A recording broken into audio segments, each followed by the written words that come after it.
Assalamualaikum warahmatullahi wabarakatuh. Halo semuanya, selamat datang di Sinergi Ramadan, sebuah program di mana kita akan saling berbagi cerita, energi positif, dan mempererat ukhuwah di bulan yang penuh berkah. Tentunya bersama saya, Fauzia Rahma, kita akan berbincang santai selama 15 menit ke depan. Sahabat sekalian, Ramadan adalah bulan yang penuh berkah, bulan yang dinantikan oleh seluruh umat muslim di seluruh dunia. Namun dalam menjalaninya, tidak sedikit dari kita yang merasa lelah, berat, sampai kehilangan semangat saat berpuasa. Mulai dari rasa lapar, aktivitas yang padat, hingga godaan emosi yang sulit dikendalikan. Nah, untuk mengupas tuntas hal ini, tentunya saya tidak sendirian. Di studio sudah hadir bersama kita Ustadz Muhammad Huda Fathahillah Al-Hafs. Beliau adalah seorang pengajar sekaligus penceramah di berbagai lembaga pendidikan dan masjid. Mari kita sapa bersama teman-teman Ustadz kita. Assalamualaikum Ustadz. Waalaikumsalam warahmatullahi wabarakatuh. Gimana nih Ustadz kabarnya hari ini? Alhamdulillah baik. Alhamdulillah baik ya Ustadz. Tadi di jalan aman Ustadz? Alhamdulillah Aman. aman. Macet nggak tadi? Lumayan. Lumayan ya. Lumayan. Ramadan ini. Oke Ustadz, sebelumnya saya ingin mengucapkan terima kasih karena sudah berkenan hadir di studio dalam program Sinergi Ramadan kali ini. Oke teman-teman, sebelum kita lanjut ke sesi pertanyaan atau tanya jawab, kita mungkin kenalan dulu ya sama Ustadznya ini. Pasti teman-teman di rumah juga penasaran, apa sih kesibukan Ustadznya, kemudian bagaimana latar belakang dari Ustadz Huda ini. Oke, mari kita tanyakan. Ustadz, tadi saya sempat salpok nih sama namanya Ustadz Muhammad Huda Fathahillah Al-Hafs. Ini ada Fathahillahnya, ini marga atau gimana Ustadz? Untuk Fathahillah ini marga. Marga. Jadi kebetulan saya ini masih keturunan ke-14 dari Raden Fatah. Jadi awalnya juga itu nggak ada sangkut pautnya dengan Raden Fatah. Jadi awal mulanya nama yang awalnya Muhammad Huda, tiba-tiba kita ke Demak, sampai Demak orang itu langsung ngelihat dan paham, dia langsung bilang, oh ternyata andanya Raden Rara katanya. Awal mulanya Raden Rara. Ya kebetulan waktu ke Demak itu kita ada acara kesultanan. Jadi di acara kesultanan itu kita sama-sama tahu, dan ternyata memang di situ saya langsung dicap Den Rara. Awal mula Den Rara ini dilihat dari sanad keturunan. Oh, dilihat dari sanad keluarga, kemudian dari cara-cara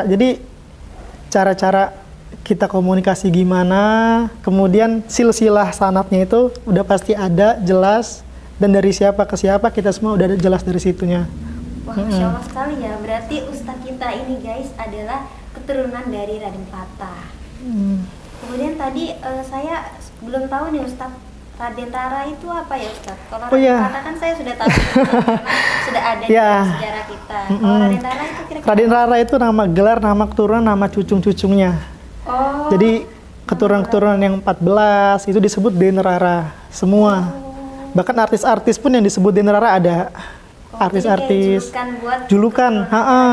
Jadi setiap kita di kesultanan, kita tuh ada pembahasan tentang panggil-panggilan. Jadi untuk manggil keturunan yang keberapa dengan nama itu, gitu.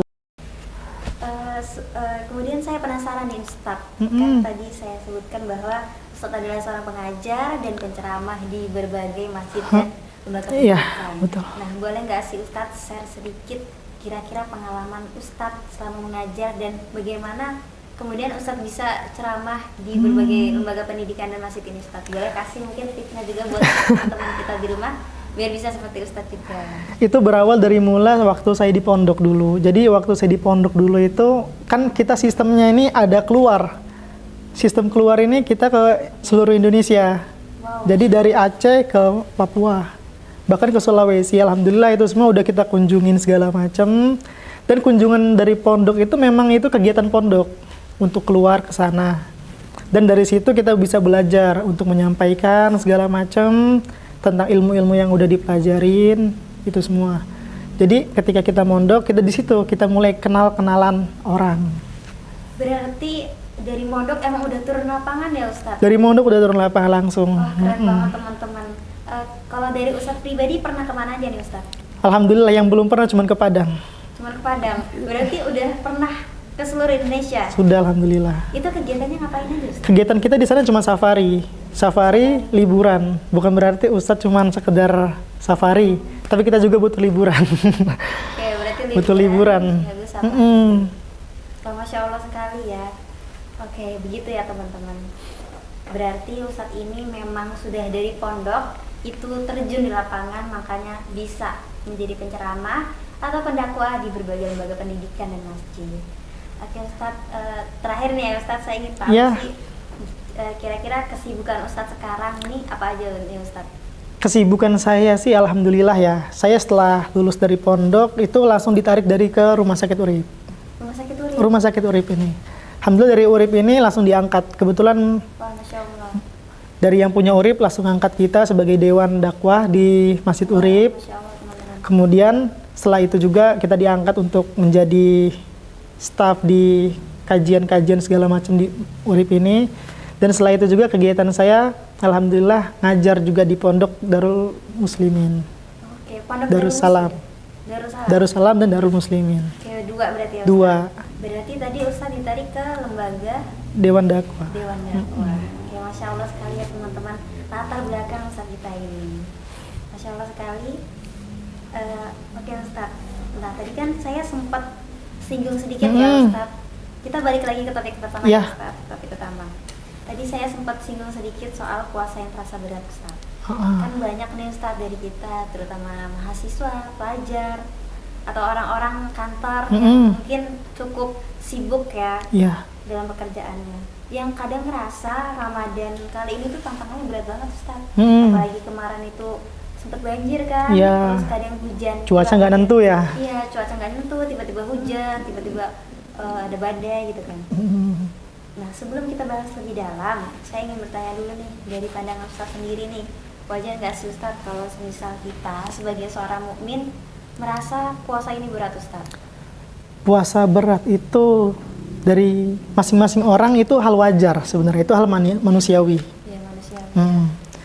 Justru kalau kita malah gak ngerasa berat, ini agak janggal. Kenapa tuh Ustaz?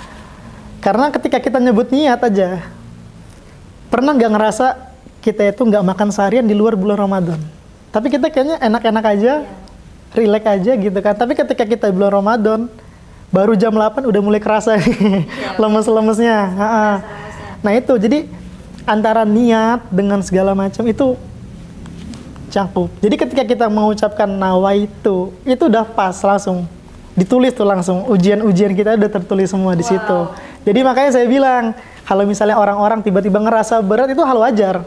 Karena memang memang untuk dirasakan seperti itu. Tapi kalau misalnya tiba-tiba dia puasa pertama tiba-tiba santai-santai aja, puasa kedua santai-santai aja, rupanya memang benar. Bisa ada yang ada yang disembunyikan. Ada yang disembunyikan seperti itu. Berarti bisa jadi dia mokel bisa jadi tren-tren sekarang. Nah Ustadz, tadi saya sempat singgung sedikit soal puasa yang terasa berat nih Ustadz. Kan banyak dari kita nih Ustadz yang merasa Ramadan kali ini tuh tantangannya lebih besar daripada Ramadan sebelumnya. Sebelum kita bahas lebih dalam ya Ustadz, menurut Ustadz sendiri nih, wajar nggak sih Ustadz kalau misalkan kita sebagai seorang mukmin itu merasa puasa itu berat Ustadz? Untuk merasa puasa itu berat itu adalah hal yang manusiawi. Jadi manusia ini bisa berubah itu nggak bisa berubah langsung drastis. Semua butuh adaptasi. Seperti kita yang awal-awalnya bisa untuk makan, minum, bebas tanpa ada hambatan. Kemudian setelah puasa, kita dianjurkan untuk menahan rasa lapar dan haus itu. Mungkin dengan sebab itu, banyak dari orang-orang yang bisa merasakan berat dari hal itu.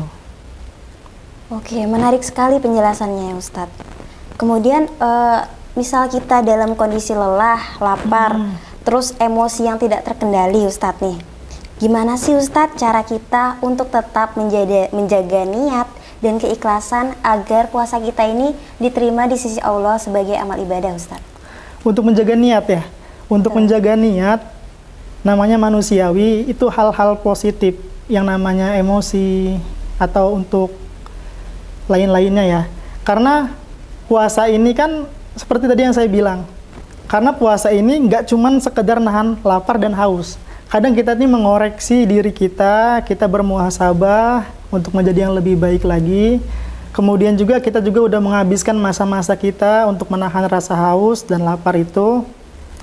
Maka untuk seperti hal-hal yang emosional itu pasti. Oke, pasti ya Ustadz. Pasti kita bakal ada emosi gitu ya Ustadz. Pasti. Berarti memang kita tuh harus menjaga niat saat berpuasa ya Ustadz? Untuk menjaga niat wajib, karena memang Wajib. niat itu perlu.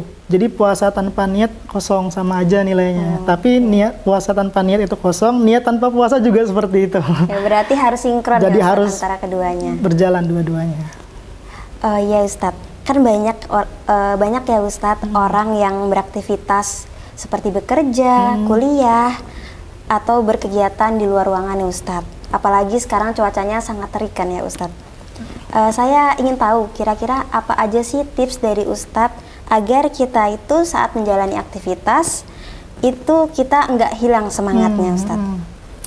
Terkadang kita ini melakukan suatu kegiatan tapi kita tuh lupa dengan tujuannya. Kayak orang berpuasa tapi dia tuh nggak tahu maksud dari puasa tersebut. Begitu halnya ada orang yang berpuasa tapi tanpa mendapatkan pahala, itu ada. Dan kemudian ada orang yang memang sebab uzur dia diperbolehkan nggak untuk berpuasa, itu boleh juga. Jadi kayak bahasanya kalau dalam hadis rubba shaimin laisa shaimin innal ju. Jadi ada orang yang dia itu berpuasa tapi dengan sebab dia berpuasa itu dia nggak mendapatkan pahala.